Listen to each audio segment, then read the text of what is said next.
Welcome to the Deer Society podcast. Here's your host, Brian Lemke. Yeah, this is who I am. Well, I'm a deer hunting man. Well, hey everybody, welcome back to the Deer Society podcast. Today I'm joined by Mike Ducart and JJ Ducart. Exciting time of year, fall's kicked off. We're hunting, kind of. We're going to talk about that today. Topic of this podcast, starting off, is where are the big bucks at? But we're going to get into that. First, guys, what's going on? Mike, how about you? Oh, well, I'm kind of a bystander right now when it comes to actual hunting. But the way I look at it, because of my injury, I'm not able to hunt. If you haven't heard, I tore up my calf muscle pretty good. Clearing a tree stand area, trying to push down a tree, got hung up. I thought I was a NFL football player on a sled and laid into it and just popped that calf and tore it to pieces. So I'm laid up. Still can't walk yet without my crutches. But with that being said, hunting isn't just being in the tree stand. So to answer your question, are we hunting? Am I hunting? Yeah, I'm hunting. We're doing different things right now to prepare, and that's part of hunting. There's a preparation. I think that's a lot of what we're going to talk about today, other than where are the big bucks? That's right. JJ, what's going on with you? Have you been out hunting yet? Have not been out hunting. There were some good windows here in Minnesota and Wisconsin early. Both seasons opened up in September. Weather was good early. I know you were on some bucks here in Minnesota. I was not. And now it warmed up. And where are the big bucks? They're not where we want them to be yet. So just kind of waiting on that. And that's what we'll kind of cover. And yeah, that's about it. Yeah, right on. So it's been an interesting start to the year. We're here in the first part of October now. And here in Minnesota, we have warm temperatures. It's kind of that time period where a lot of people might refer to the October lull. Now, I think we all probably have our different opinions on the October lull. I know I surely have mine. But we're in a standpoint where you might not be seeing a lot of deer activity right now on camera. I know that's happening to us right now a little bit. A lot of the bucks that we've had have disappeared or not moving as actively or frequently. Is it the warm temperatures? Is it the time of year? So we're going to talk about that.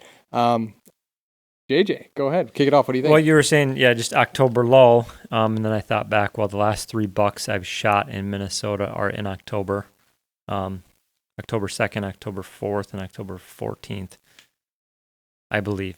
We won't quote that, but yeah, so obviously there's chances to kill big bucks. Those all kind of revolved around food sources and good cold fronts, and then the red moon or the moon, which we can cover a little bit. So definitely opportunities in October to shoot some bucks. Right now it's kind of brutal because it is really warm for an extended period of time, and the crops this year, it's kind of different around here. There's a lot of corn, not a lot of beans, and it just seems like these bucks can be anywhere. And we're running quite a few trail cameras, and they're just not really showing us what we typically see this time of the year. So I don't know. Variables just keep changing. Do I believe in the October lull? Maybe a little bit, but not so much that you can't get out there and kill a good buck. So I don't know if you got anything to add to that, Mike, but yeah, I think the key word there is variables. I guess I don't really believe in an October lull either, if you will. I think it's more variables, and those variables you kind of mentioned already. It's are the crops still standing right by your property? So you're not getting visuals on some of these deer. I mean, them bucks are bedding in the corn. There's just no question about it. And they're bedding in areas that you might not be able to visually see. Being warmer weather, they're not going to be getting up and moving around that much, I don't think, especially this time of the year. But if I look back historically on when the big bucks show up, because where are the big bucks we're talking about, right? It was always that first week in October to, the right around the 3rd to about the 12th or 10th or something is when they tended to make their first, on average, appearance. Ladies and gentlemen, welcome, Mr. Clean. He shows up on the camera. But the two biggest bucks I've ever seen in real life out in the wild were the first week in October. After you get that first frost and they start going out and it's time, they're feeling it. And they're going out and they're staking out them territories. The bigger bucks are making a presence in their core areas to let the does know. This is opinion, but this has happened. Let the does know, hey, I'm here, laying out a little scent, whatever it is they do. Maybe it's a visual. JJ, you can attest to this because you and I were in the tree both times. 192-inch deer walked right underneath us at 10 a.m. It was like October 3rd or something like that. And I know, yeah, it was October 7th or You know. 9th or something right in there. yeah, Cold right, morning. yeah, and it was one of those deals where you're like, okay, you're getting tired, it's set in, it's calm, and you ain't gonna see no deer, but you're sitting there because you sit there because you're deer hunting, right? The other one was an evening when we saw that 200-incher, and he sat out in that open set aside, and all them does were out there, and he went out there and made that big roar, brrr, and we almost got that deer to come and take a look at us. And at that time, we didn't know anything at the level that we know now. We look back at all of our mistakes, but hey, that's how you learn. But those are the two biggest deer I've ever seen in the wild in a tree stand with my bow, and they were during this week, and that's when they start to kind of show up. I think, you bring up a really interesting point there of seeing, some of those bigger bucks, in that first week of October, with the classic October lull period. And I am on the same page with you guys. I don't necessarily believe that there's an October lull.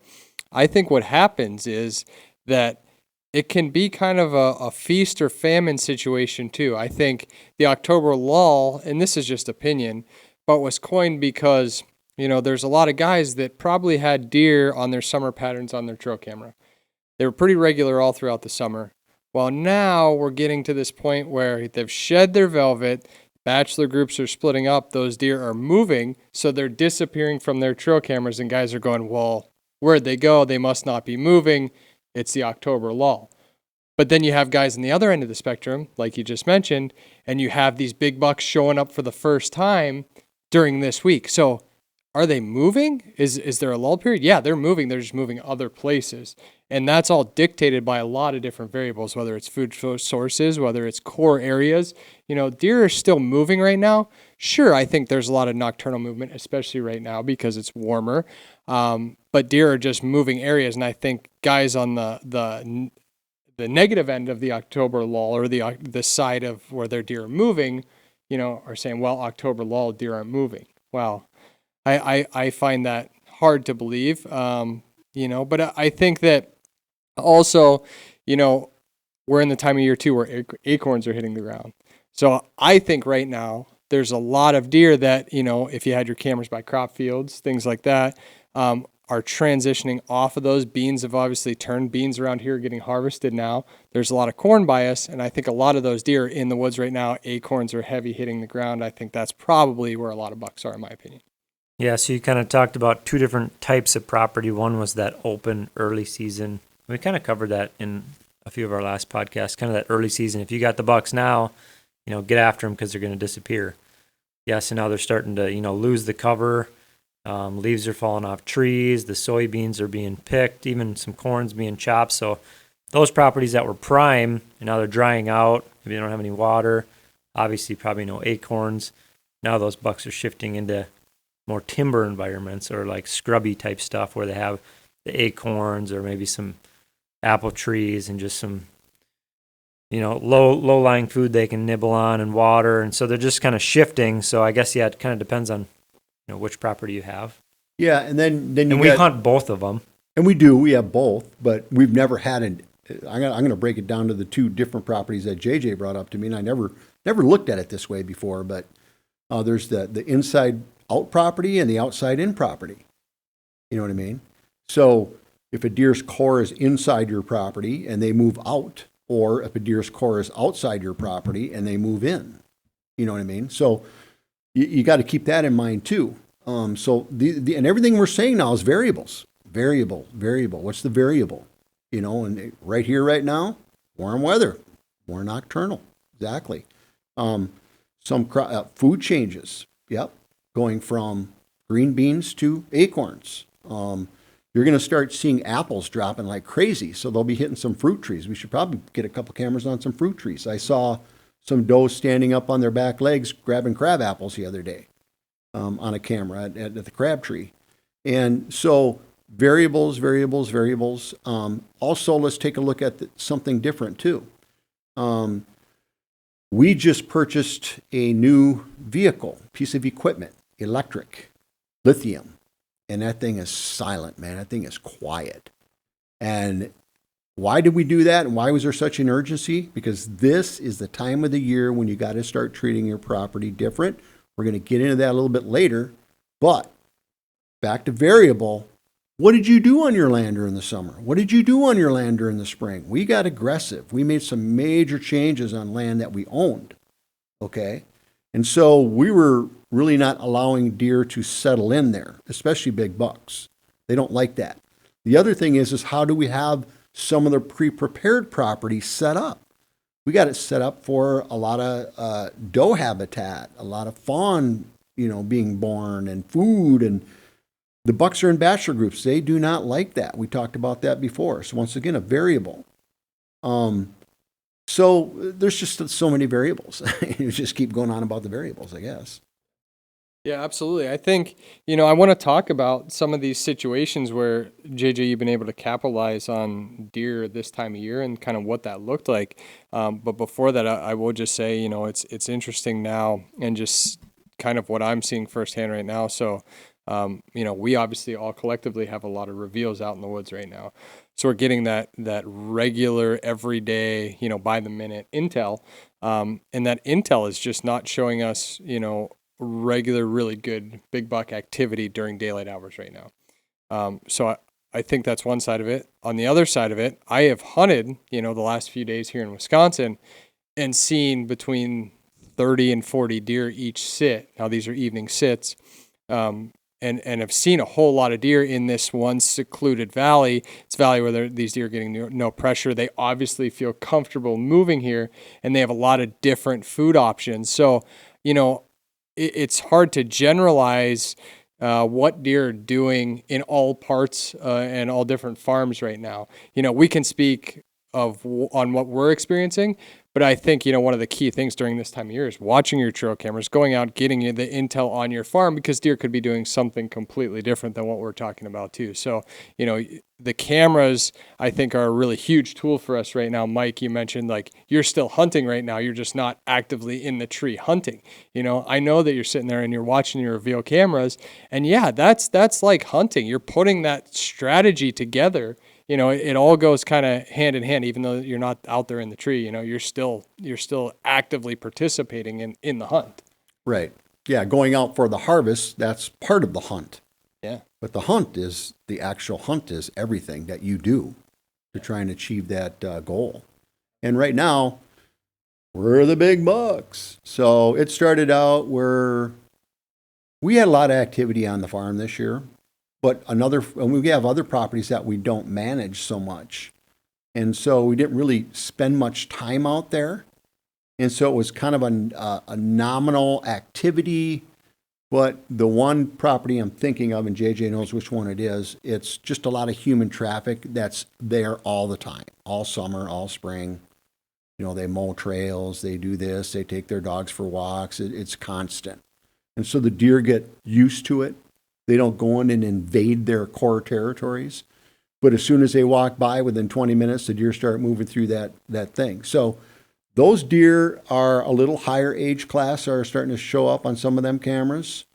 And on some of the property that we had a lot of activity on, we're starting to seeing, have we seen a 4-year-old yet? Yeah, we just started seeing 3 and 4-year-olds the last week or two, I would say, right, Jay? Mm-hmm. And it's just a matter of time. I know, now you get a little anxious. Well, did somebody poach all the big ones? And, you get all worked up. But, yeah, I'm going to pass it off to JJ. Yeah, we get a little bit anxious. We're all, just ready to get after it and shoot a big buck. But I know, was it yesterday, the day before, I went through the last 2 years of trail cameras and just tried to figure out, okay, when did these deer really show up last year, the year before? why was it cold? Was it just the time of the year?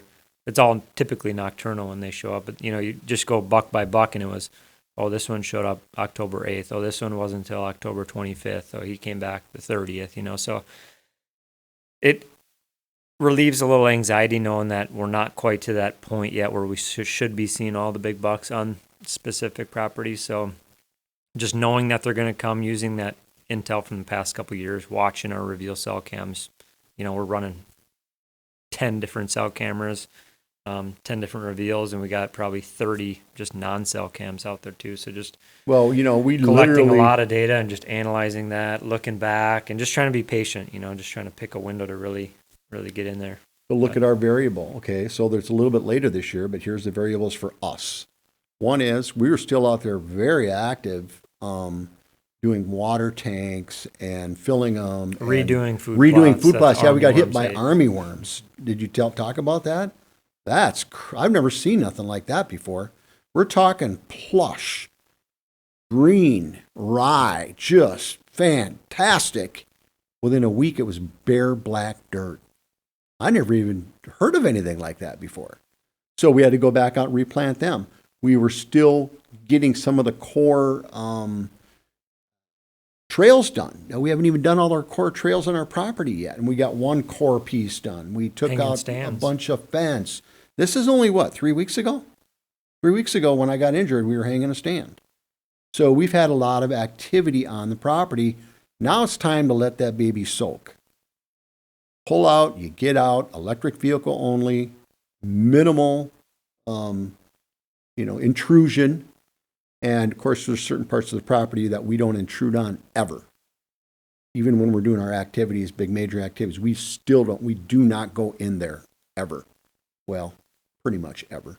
Yeah, and then coming up, if we do want to hang a new stand or do any kind of tweaking, it's based on, a heavy wind or rain day, wind blowing away from sanctuaries, kind of using the edges, keep it low key. So yeah, we're just trying to create a home where these bucks can go in, and we're just letting the cell cams do the work for us right now. So you add that to the weather patterns that we've had, and that's why extremely the big dry ones have not showed up yet. They're extremely still hot, pretty docile.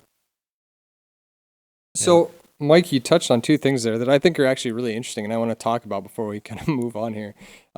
One being the food plot and armyworm situation, and the other one is water tanks. Let's talk about the armyworms, for example, because I'm sure a lot of people out there listening have not heard of this. And it's interesting. I didn't know how common it was. I saw it happen to you guys. And then coincidentally, that same week, I had seen a handful of different posts from different people on social media, kind of all throughout the Midwest, having problems with armyworms. So, JJ, maybe break that down for me and tell me what this situation's like. Yeah, I saw a bunch of it on social media earlier in this summer, I should say, July, August. That's typically when they come out, the fall armyworms. I saw a lot of it out east, and I thought, man, these guys' plots were just getting decimated, like completely gone within days, or even their yard. People's lawns were just gone. Thought, wow, that sucks. So glad we don't have to deal with that in Minnesota. The curse. And then we kept watching the reveals, and it's like these plots, and it was super dry. So we had this, drought going on, really hot. And I thought, wow, these plots just aren't looking good. They must be getting burnt up by the sun or something. Yeah. Slowly turned brown. And then it started to click. And I think I saw one of these caterpillars one day when I was had the sprinkler outside, and I looked and I saw this caterpillar. And then I got to thinking, I'm like, I think our plots are getting eaten by worms. And I was kind of freaking out. So the next day I went out to the property and checked all the plots, had to survey the damage and, talk to the local co-op guy. It sounds like we were one of the only areas that got hit in our location. And it has to do with just kind of specific situation where there's a crop field nearby, must have got cut or harvested. Those worms lost their food source. They found our food plots, which were rye and oats, the ones they really hit, the grasses, and they just wiped them out. So we bought a bunch of spray, pesticide, bought a bunch of rye, and basically redid a bunch of plots and tried to catch the ones that were getting hit as quick as possible. So and we got a little bit of rain, hoping that those plots sprout. I think they're okay, but not ideal for sure. And in there, working up the ground, four-wheelers and Yeah. messing around, and the season's open. Yeah, once again, Late more September, the activity, season's already another open. variable. You know what I So- mean? But yeah, that's crazy. I mean, it was like a freaking army. They just moved in from the neighbor and just woof, just destroyed it. It's amazing. You don't really realize it until, like, I didn't understand the vast damage that those things can do in the short amount of time that they can do it until you sent me those trail camera pictures, a reveal picture. I think it was like September 11th, and lush green, great looking rye, plot. And then it was 5 days later, and it is brown dirt. I mean, nothing. Freshly tilled. Dirt. That's what it looks Yeah, like. exactly. It did. You could drag it. And I just drugged seed back in because it was just dirt. And it worked pretty well, but not for September, late September. Yeah, it's going to be So- interesting. That's definitely a hurdle to overcome this year. Planting food plots in September, late September in Minnesota is definitely not the most ideal thing, especially when you're putting some more intrusion in, like you said, Mike. It'll be interesting to see how that plays out this year and how it affects the property overall. Yeah, nothing you can really do about it. So you just roll with the punches and do the best you can. Hope for global warming. We better not get into politic talk here. But no, so that brings me to my next interesting thing that you brought up, Mike, water tanks. So you guys have used water tanks in the past. You have some new water tanks on this property. We get that question a lot, I think, about having success over water holes and, do you dig a pond? Do you use a water tank? You guys have had some experience now with water tanks, and you're obviously seeing deer activity over them now from the reveals. What are you seeing, with those water tanks? Well, I'd say the first 2 weeks, the deer really freaked out.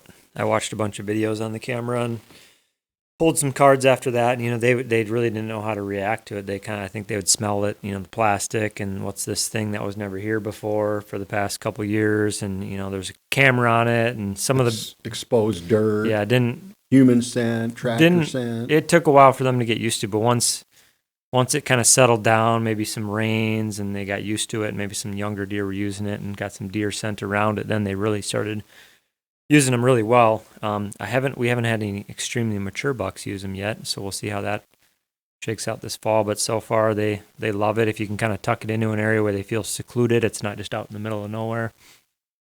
That's huge. You can put water wherever you want. Now the problem is filling them back up, especially when it's been so dry. So right now we're using the pickup with a big tote on the bed, and that's been working well, but less than ideal noise and scent wise when this the time of season year, definitely. comes You don't in. want to be making that noise. So he's kind of strategizing a little bit. But I'm going to kind of reiterate what he said. When we first put them in, they were freaked out. They're backing up and staring at it like, what the heck? And then the one buck didn't show back up at that camera. But then all of a sudden the little guys were using it. Mom went over, she took some drinks out of it, and pretty soon they're hitting it. And it was dry and it was hot. And then all of a sudden it was religious now. I mean, they know where they're at, their destination. And the bucks have no problem with it because they got all that deer scent around it now. So yeah, now it's a matter of got to keep them filled. Yeah, they're not. I think they're a couple 100 gallons. They're not, maybe 175 gallons. I'm not sure, but they're not staying full. And I don't know if it's because they're drying out or if the deer are just drinking that much water. But there's also coons and birds and everything is going to these things. So trail camera wise, you gotta strategize that, or you're just get a million pictures of everything. Yeah, little tip on that. JJ said put a big stick in there so that mice or rodents or whatever can get out of there. And I got one of the first tanks we ever put was in my backyard. And I went down there, and sure as heck, I hadn't been watching it or paying attention, and there was a chipmunk in there dead. So then I put a stick in there now, so that don't have to happen. And there's kind of different strategies. Some people leave them above ground. I think the deer can drink out of them better that way. We put them down in the ground to be a little more natural for some of the more mature bucks, hopefully. But then they can't reach as far down in. Well, they can reach. So we don't really know. We've only let it get down about maybe 10%, probably 10 to 15% most, and then we fill them. So it's still kind of an experiment, but overall, I think it's been really good. Yeah, they go to our plots and they hit the water and they get some food, and it's a daily thing. And even in the middle of the day, there's does there like all day. Yeah, So- that's interesting. It'll be awesome to kind of follow along there, and we'll have to revisit that, as some more mature bucks move in there to see how they react with those water holes. But I would imagine that you're going to see the kind of the same activity, like you said, Mike, with all the deer scent around there and other deer feeling comfortable using it. I would expect them to do the same. So that's pretty cool. I think long term, ideally, if you have the equipment to dig an actual water hole or pond, that's probably a better situation. But if you're looking for something short term, I don't you know. could dig it in by hand or the tractor or something fairly quick. I think that's I'm not a going good to solution, but it's just the size of the tank Yeah. isn't big enough. With the refilling factor is kind of the only bad part. I'm not going to disagree with anything you said there, but I'm going to add a different angle to it. Is that what's the disease with the bug? EHD. See, I know deer like that kind of mucky, minerally kind of water. So that's the big advantage of the pond, the natural pond, and that's where I agree. But then again, you're not going to have an EHD issue if you're using tanks. If you're in an area where you could get EHD, and if the deer are using those, to me, it's a good switch. It's a good, whatever you want to say. It's a good trade-off. Good alternative. We can't put minerals out or anything, but I mean, if you added a little mineral, I think there's products out there that you can actually add mineral to the water. And I would love to be able to try that when the time is right, or if we can do it at any point. So then you're getting the best of both worlds. But that EHD it hit Minnesota this year, I think, didn't it? Yes, and there's strategies on how to dig to prevent some of that, with sharper edges and stuff. But yeah, or a spring-fed pond is, in the ideal world, the best situation. Yeah, it'd be good to understand that a little bit more. Maybe that's my issue with it. I don't really understand it. What is causing that? Obviously, it's a drought. Obviously, it's the mud. Obviously, it's the flies. But is it a soil type? What's causing them to be in that? Is it the flat entry? I mean, what's going on? Yeah, to be honest with you, I don't know. I don't know enough about it. I know that we've seen some here, in the Midwest this year, and in years past too. You always see guys in Iowa, Missouri, Kansas dealing with it. I don't know if there's any kind of soil type that really promotes that, or if it's certain areas, or if it's just the stagnant water, or what is better or worse for it. I honestly don't know. It'd be something to do some research on and be interesting to find out. But I just hope that we don't deal with it here in Minnesota more, Right. Last thing we need is another variable, but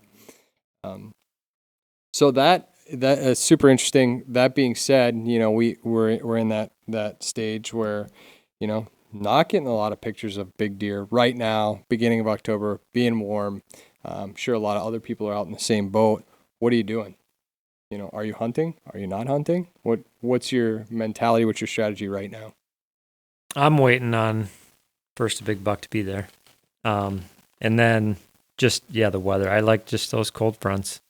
Tough to beat a good cold front. And when it lines up with the moon, the red moon, we've had a lot of good success with that. So just kind of being patient, waiting for the right window. I think the bucks are starting to get worked up. They're coming in at night, hitting scrapes, kind of, just checking things out.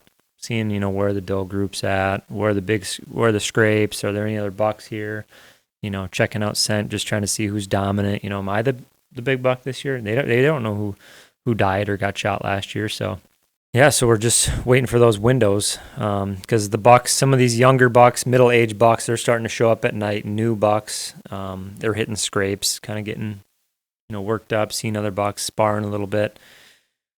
So it's right around the corner and just waiting for a window to jump up into a tree. Mike, I got a question for you. In those situations where you've seen, big deer this time of year, can you speak to anything that's really stood out to you to paint a picture of what those situations were like? Was it a cold front? What type of, area was that, crops wise or not crops wise? Can you pinpoint anything in particular that you think allowed you to see those type of deer this time of year? I've never analyzed that until this very moment, to be honest with you. But as soon as you started saying that, my head started kind of processing, and I'm going to tell you where my brain is on that. Typically, it's that first cold snap, that first frost, first cold snap, and the leaves start to change in color. And we haven't had that this year. Usually we have it about now. And it's always seems to be in a social setting of some sort, or what's inspiring them to show up is social in some aspect. It's not about the food. It's not about anything other than, hey, who's here? I'm showing up. Maybe I'm seeing what other deer are here. What's the competition look like? What's the doe crop look like? I'm going to make my presence. And that's kind of how that works. And then you'll get that age structure. Okay, I'm going to break it down. Maybe it starts out with the young ones. Obviously, they'll hang out with the fawns, will hang out, and the 1.5-year-old bucks will hang out with the does. So they're going to be there. Okay. Well, then all of a sudden the bachelor groups start to break up, and your 2.5-year-olds, 1.5 to 2.5-year-olds tend to break off first and start showing up, I would say is a good way to put that. Then all of a sudden, boom, then the 3.5-year-olds start to show up. Okay. And I'm not saying these aren't shootable deer for any person. Don't get me wrong. This is just the way we hunt, and in my opinion, and what I've been seeing from a social aspect. But then those 2.5 and then the 3.5 start to show up, and then they kind of like, puff the chest and start hitting the licking branches and start digging a little dirt and doing some things like that. Well, that's a show of, a social show of, hey, I'm here. Who else is here? But you can tell they all look nervous too, though. They're like, well, is there anybody around? Okay, now I can do this because we have a little higher age structure for bucks. Well, then you start getting your 4-year-olds, and I would call the 5-year-old and 6-year-old to be the class of where are the big bucks. That's just where we are, okay? So you're going to get some nice 3s and 4s, which we're going to like, oh, we got to pass that one, or we got to get him the heck out of the gene pool. And so that's where we are right now. But as them 4s and 5s start to show up, because them 4s still they think they're tough, but then when the 5 and 6 shows up, they're not going to tolerate those 4s. They'll look at the 3-year-old and he'll kind of freak out. But the 4s and 5s will start locking horns and pushing around, see who's dominant. And we watched a 4, or was it a 3-year-old or 4-year-old kick out Mr. Clean that one? 4-year-old kick out a 5-year-old. We watched it happen on camera, and we didn't see him after that. So then you start, once again, that's social. So then big boys show up, and they just show up, and they like the 6, I'm even going to say 7, 8-year-old. And I'm thinking more in the lines of an 8-year-old, because you don't see very many 8-year-old deer. First of all, you don't know how old they are unless you're actually documenting them. But once they get to that 8-year-old status and that 7-year-old status, and even some of the smart 6-year-olds, you see a lot less and less of them. But when they show up, it's more about knowing they're the king of the property, and they're making their presence known. And that's a social thing. And they're showing off to the does. They don't care about the little 3.5 and 2.5 because they know that they would crush them. But they want them 4s and 5s and let them know, hey, I'm here now. Get the heck out of here, or let's see how tough you really are. So we're not quite there yet, and that's probably why we're not seeing the big boys.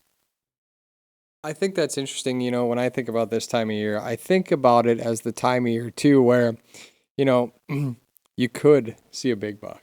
It's one of those things where, big bucks aren't on their feet all the time right now, and the cruising, and like you're just going to go out there where it's the rut, and like any buck could walk by you.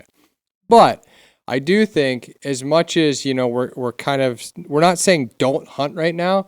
I think what we're saying is we're being cautious and waiting for the intel to tell us to go in and hunt, especially with the conditions that we're dealt with right now.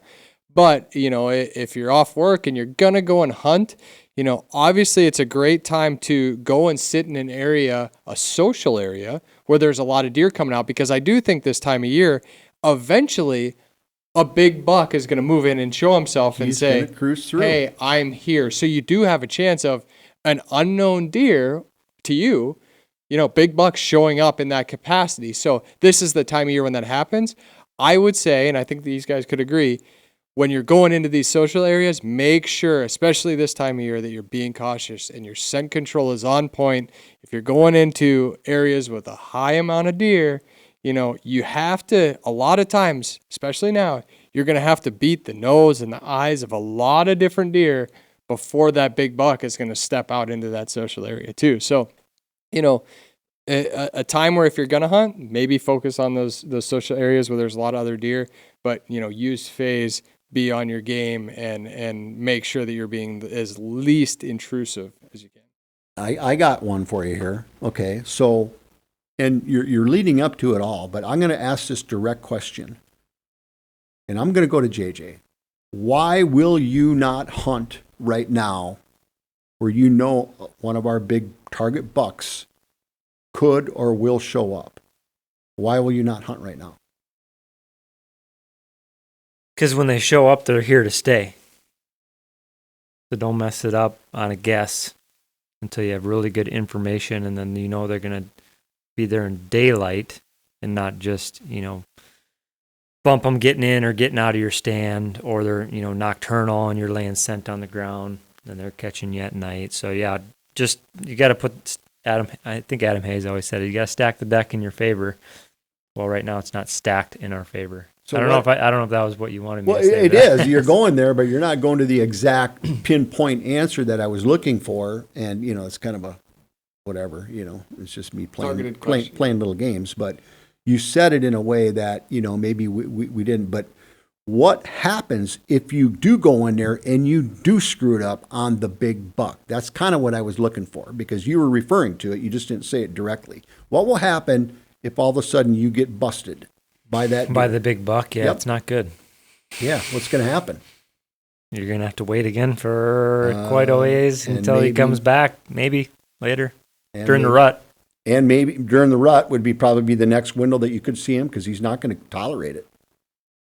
He will not tolerate it. You bump that big buck, there's a very, very good chance outside of the rut, potentially, but I even have an issue with that. You might not see him for another year. That's the God's truth. You bump a big target buck, 6.5, 7.5, 8.5 years old, you may never see that deer for a whole year again. Especially if your habitat is no good. Oh, especially if your habitat's no good.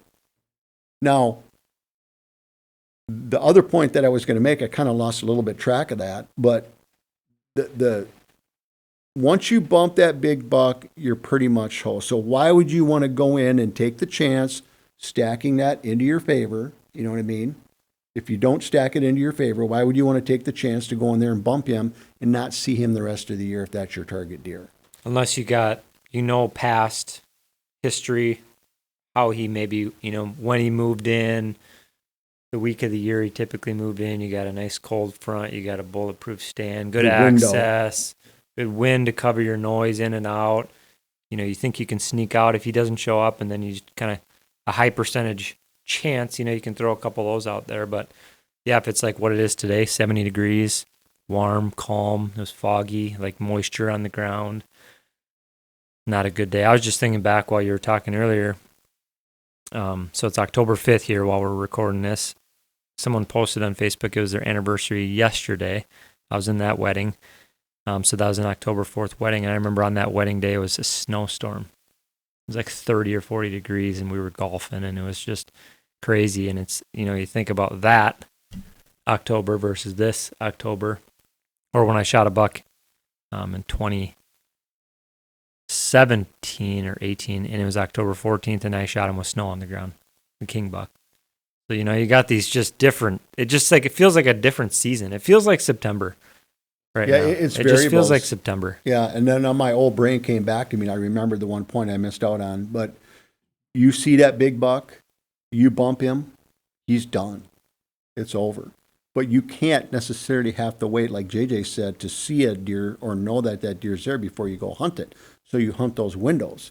And the thing about a 7.5, 8.5-year-old deer, the one thing that I talk about this a lot, they get a little bit easier to hunt, to be honest with you. And a lot of your big deer, if you let them get into that area, become very killable because they're so dominant They are not intimidated or afraid of anything other than that human scent, activity, whatever.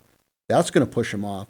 But if you take that factor away, which we're trying to do, that's why we develop phase, is to take the human presence out of the scenario. So you could bump a deer, but if they don't know it's a human, it's not going to bother them.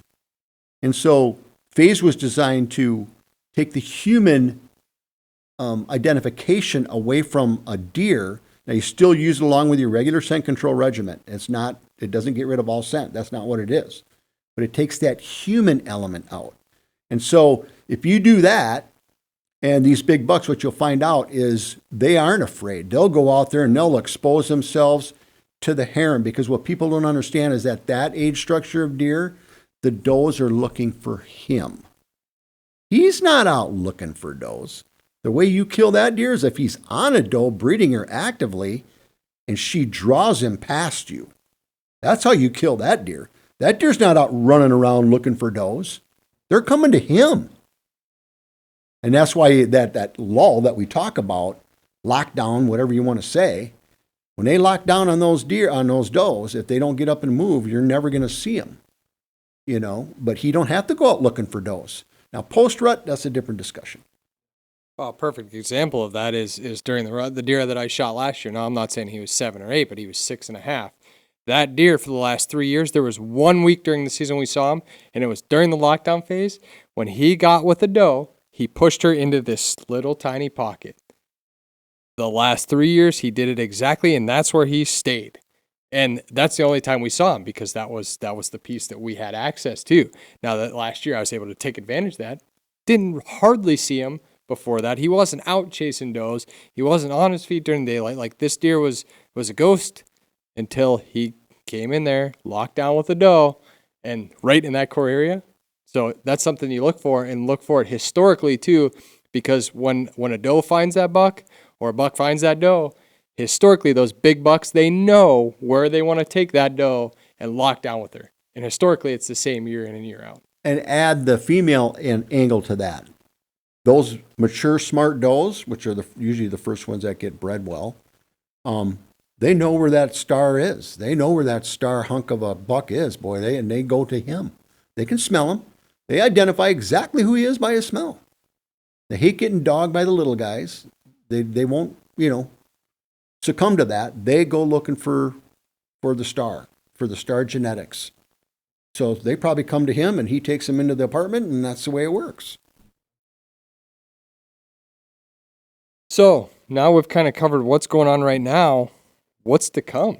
What do the next 3 weeks look like now? So maybe you're hunting, maybe you're not hunting right now. You're being patient. So what are you looking forward to in these next coming weeks?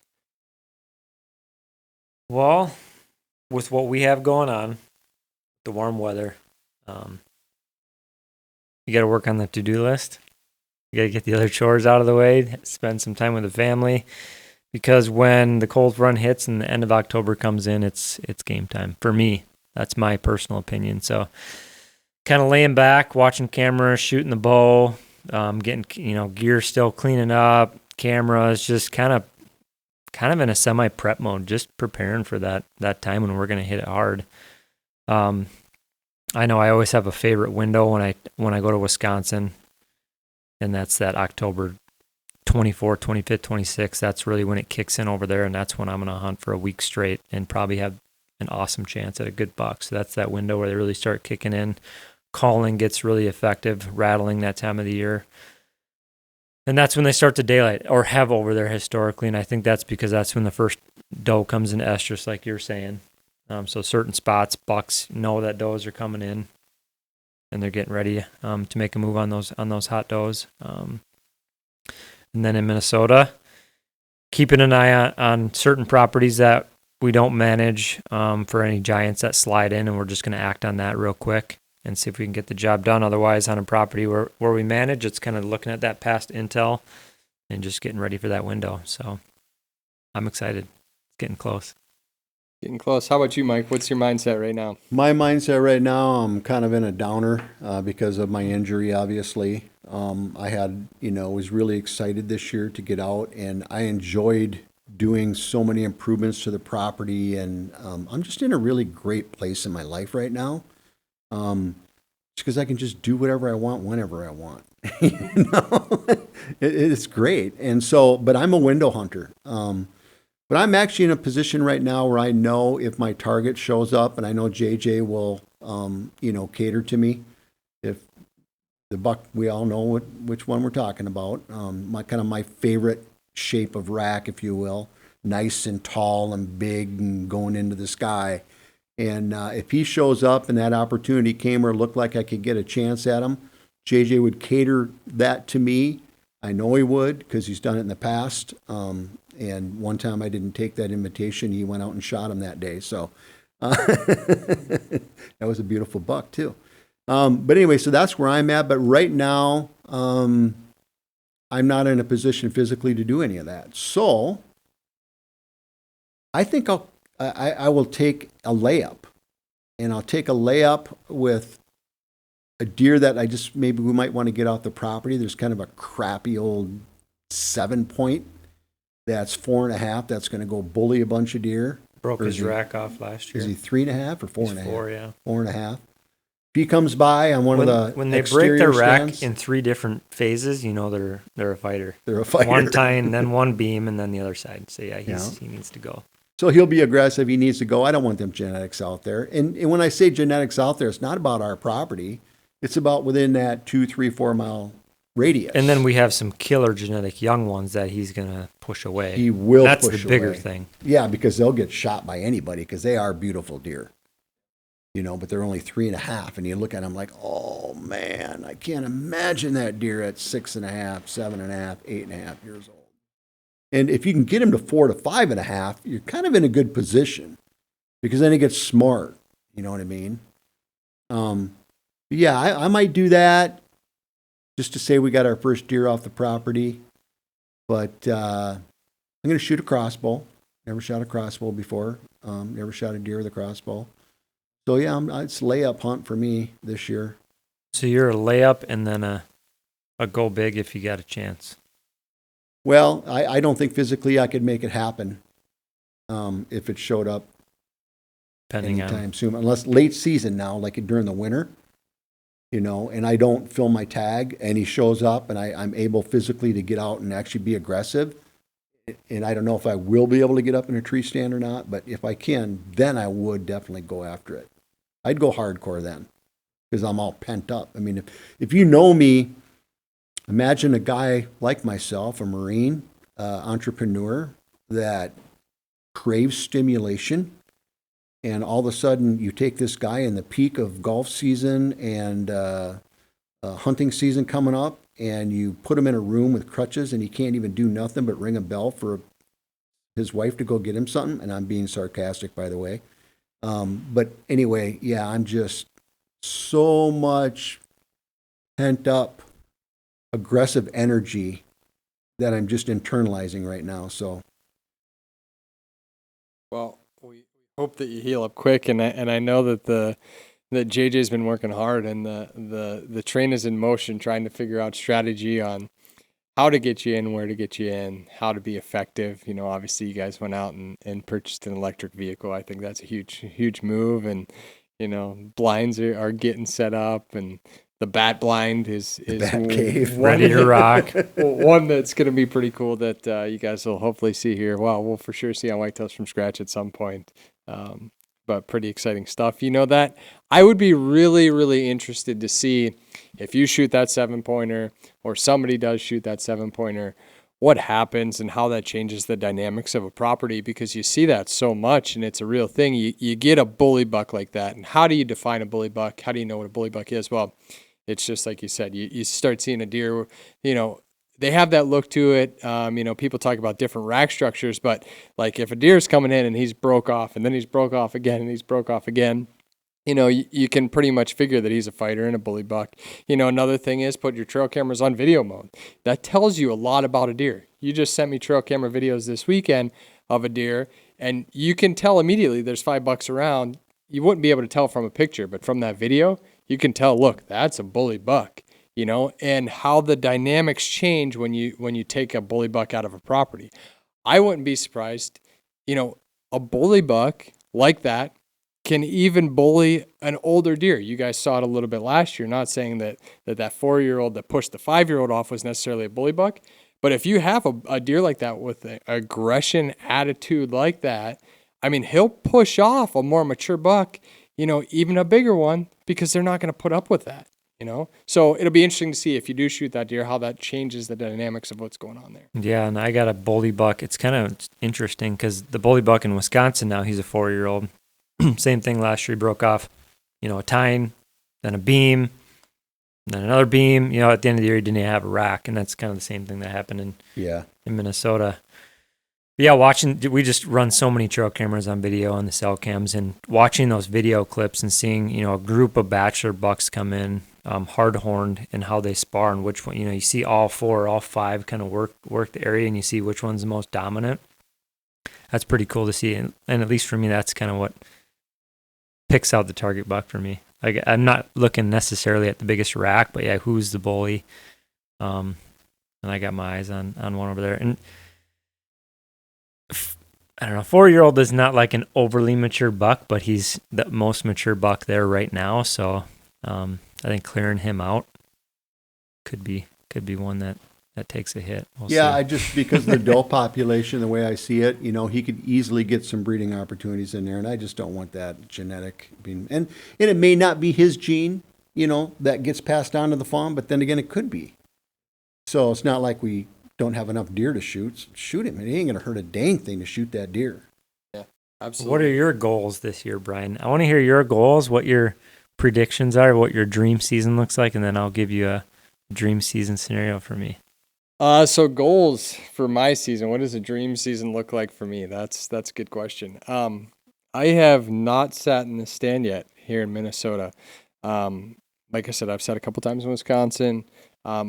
My dream season would kick off with actually my wife shooting her first deer with her bow. That's my goal. That was my goal going into this year. She shot at a few deer in the past. She actually shot a bear with her bow a few years back, but she has not yet shot a deer with her bow.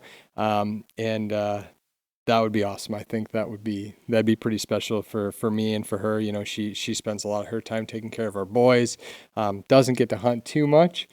So we're kind of picking those windows right now too. And that's something with a new hunter, that I think is really important to pay attention to. Not only do you pick windows, but you try to, I'm not going to put her out there in a snowstorm either, or a rainstorm, but pick those windows so when they go out there, they have a good chance of having some success or seeing some deer.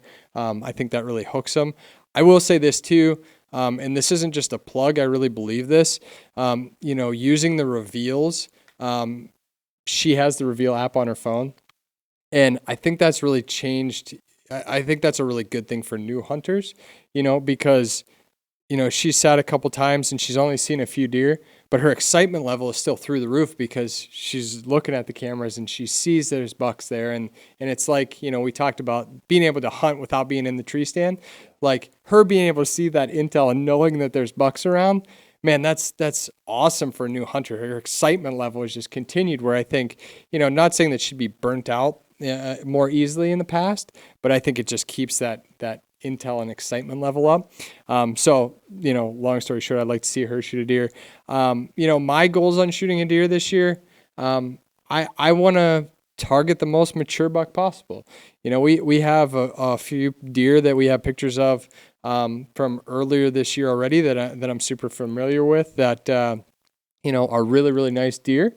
But I think that they could make it and be, really even nicer deer. For example, like there's a deer out there right now that is a stud 4.5, maybe 5.5-year-old, beautiful rack. In the same spot as there's another deer. He's an 8-pointer that he's 5.5 or 6.5, just another year older, another age class up. And I would shoot that 8-pointer over this other deer, just because of that older age structure. But that's a personal challenge for me.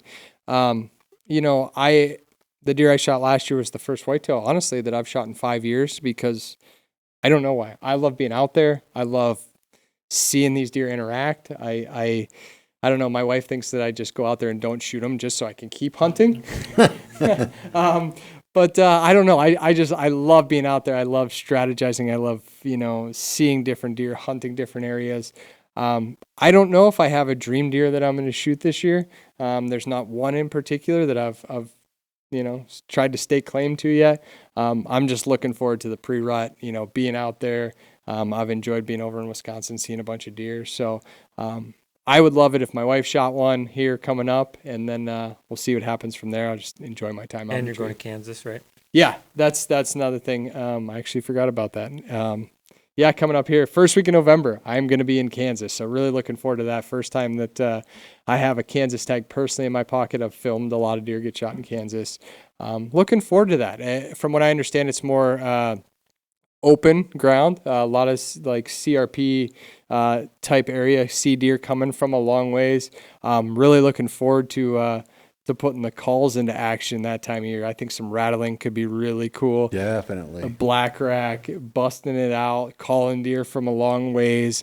That's going to be pretty cool. I'm excited to hunt that way because we don't get a chance to hunt really that big open stuff up here in Minnesota, at least where we're at. So really looking forward to that first week in November. And hey, I would be lying to you if I wasn't looking forward to hopefully putting my tag on my first booner. That'd be awesome. Well, it's always fun to hunt different habitats and stuff too, like the Kansas, the wide open stuff, big timber. And it's fun to just have multiple tags from different states too. I know I kind of do the border crossing where I go Minnesota and Wisconsin, and it allows for us to kind of, rest properties during the Minnesota gun season, hunt during Wisconsin, hunt Wisconsin during that time, or Wisconsin rifle season, jump back to Minnesota. So just bounce around, avoid some of that pressure. But Wisconsin, property did kind of a flip this year, which is interesting. There was Beamer, which the hunt breakdown for that will launch soon. 8.5-year-old buck I shot last year.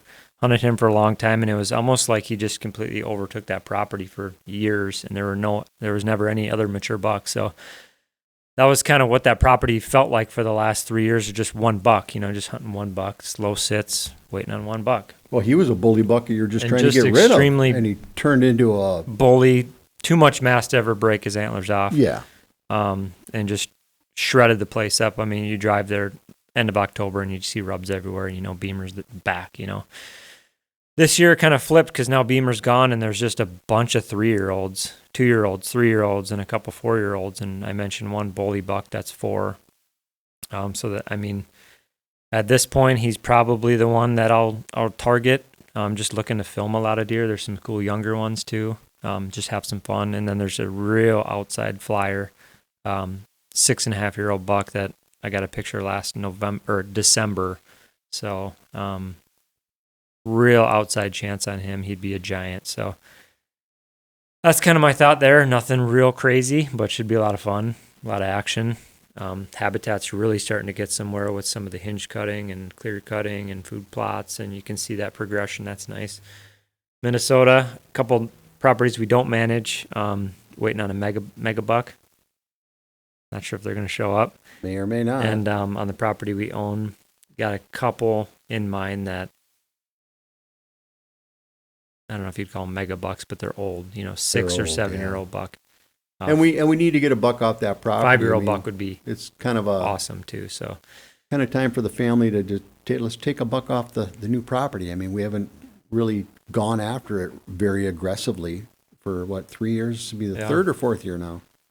Third year. But I just want to be patient. I'm going to be patient, Minnesota. I hope. So that's my goal this year. Yeah, here's the deal on that. JJ's always tagged out right away so he could babysit me and Chris. And JJ gets to hunt more than we do because, from a business perspective, Chris is really tied up from day to day. And of course, he's got a young family too. And JJ kind of jumped out of the office and into the filming office. And he's doing all this work and everything. And it's just because we didn't have that much time.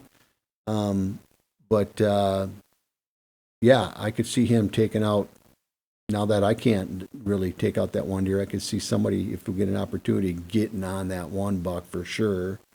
If he shows up, he might get shot. And there's a couple others too. There's not just the one. And Chris can experience some good hunting. Hopefully we got some nice stand locations, easy to get into, perfect rut spots. The one where you blew out your leg, that one's awesome. Oh, we call it Achilles corner now. Perfect name for it. I thought I blew my Achilles, but that wasn't it at all. I blew up my calf, so it's the upper calf where all the damage And I think is. we're going to have a good late season. I mean, we got some spots with nice food sources, and it seems like bucks just keep moving in later and later and later, the more pressure from other properties and other hunters, and then we have food. So I think patience is big, and we'll just see. I can tell you it might be an exciting late season out there because, you guys are going to have more food than ever this year. And, with Minnesota winters especially, I mean, you guys know more than anybody, deer can come from a long ways and set up residence when you offer them everything that you guys have to offer. So, late season, you could have a giant deer come in there that you don't even know of yet. So I'll be super pumped to see somebody take a deer off there because you guys have put in an unbelievable amount of sweat, blood, equity, muscle Injuries. everything, to finally, start reaping the rewards. That'll be pretty cool to see. So looking forward to that for sure. But we're going to wrap this up. We're running out of time. I got to make note on next podcast that I get the email on the wardrobe because I noticed about halfway through that you guys are kind of matching today. That's nice. Oh, we got matching hats and we got matching shirts. we We do. just roll it through. Just thinking alike. But well, guys, thanks for tuning in. Keep sending your questions in. We love answering them, love talking about them. It's stuff that we're talking about every day. So make sure if you're watching on YouTube, you subscribe, download the free Deer Society app. There's lots of content rolling out from the Deer Society right now. New hunt breakdowns every Monday. We got some really cool content, and it just keeps coming and coming. So some cool storylines there. Check out the hunt breakdowns, Deer Society app, and subscribe on YouTube. Thanks for checking in. Good luck hunting. We'll talk to you here soon.